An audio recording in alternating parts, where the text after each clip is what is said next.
California Wolf Center in Julian, California is home to two subspecies of wolf, the Mexican gray wolf, or the Canis lupus bailey, and the northern gray wolf, or the Canis lupus erymotus. The organization began in 1977 as a branch of the Julian Science and Education Center, before growing into a larger organization and gaining its own name in 1998. The focus of wolves became imperative to the species' survival. During the early 1900s, especially during the 1940s, wolves were targeted and exterminated until the lower 48% of the population was gone. Human methods of extermination included poisoning, trapping, and hunting them through a license which was provided by the government.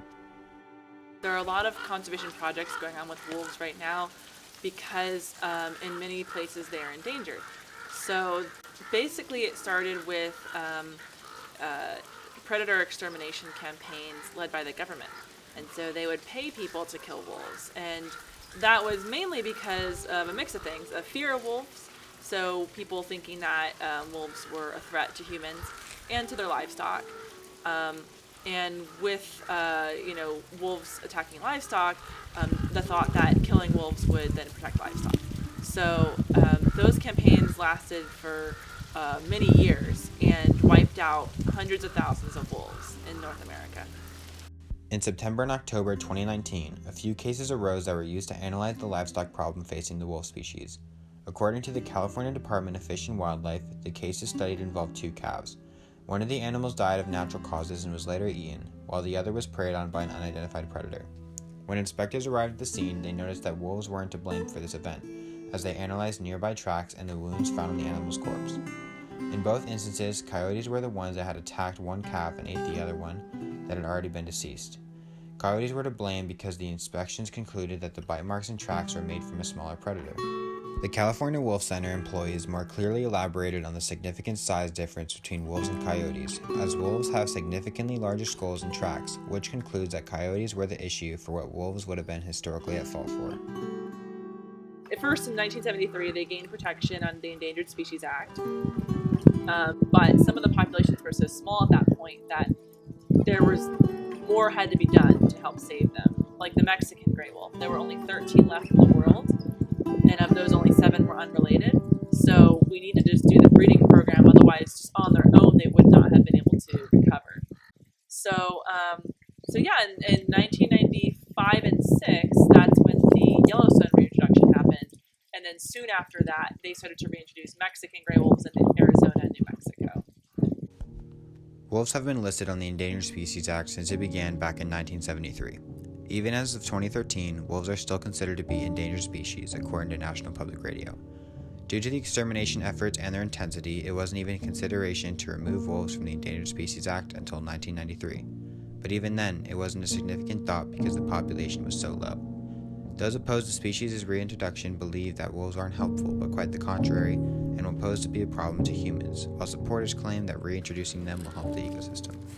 At the California Wolf Center, we have had a big impact, especially with the Mexican gray wolf, because that's the special breeding program that we're a part of. The other wolves, the North American gray wolves, aren't part of a breeding program. We do occasionally breed them to keep our pack going, but we haven't had as much of an impact as far as growing that population, because that's not our goal with that type of wolf. So with the Mexican gray wolf, the goal is to grow the population, and we have become one of the largest facilities in the breeding program to breed the Mexican gray wolf. I don't have a number on how many wolves have been born here total, but I did calculate it recently, and I think it's been a couple of hundred wolves.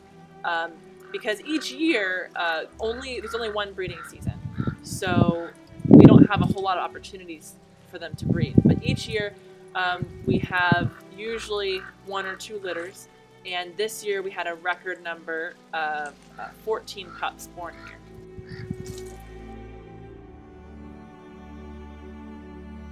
When wolves have a lack of presence in the wild, their prey undoubtedly increases in numbers.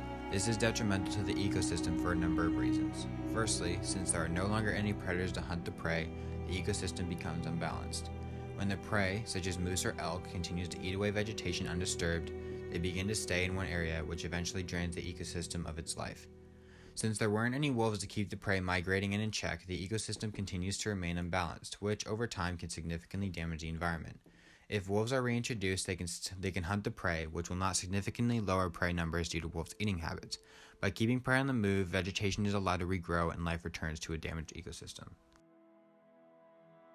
We feed our wolves 3 times a week on Mondays, Wednesdays, and Saturdays to kind of mimic the way they would eat in the wild, where they eat a lot at once and then they can go a day or two or maybe even longer without eating anything, because they usually hunt really large animals and they'll try to eat as much as they possibly can because they never know when they'll be successful hunting again. So we feed them 3 times a week, and at that time when we're inside the wolf areas, we take the opportunity to also clean their scat out and clean the water tubs.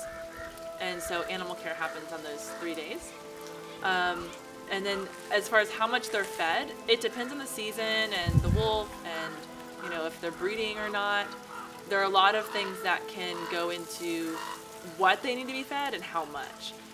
For example, if we have a breeding female and then she's lactating, a lactating female needs a lot more calories than a non-lactating female would. So all those things aside, though, we generally feed them between 15 and 30 pounds of meat per feeding per wolf. So it's to account for the fact that we're not feeding every single day. And we also have scavengers like ravens that come and eat some of the food. So we have to account for that. Wolf preservation is incredibly beneficial for not only the well-being of the species, but for the environment as a whole. Despite claims that point to wolves as a dangerous apex predator with bad intentions, the species itself is less interested in human activity than in survival. It is important for the species to readapt to a given environment in order to regrow and redevelop what was once taken from them, and regain the balance that was once prevalent in this planet's ecosystem.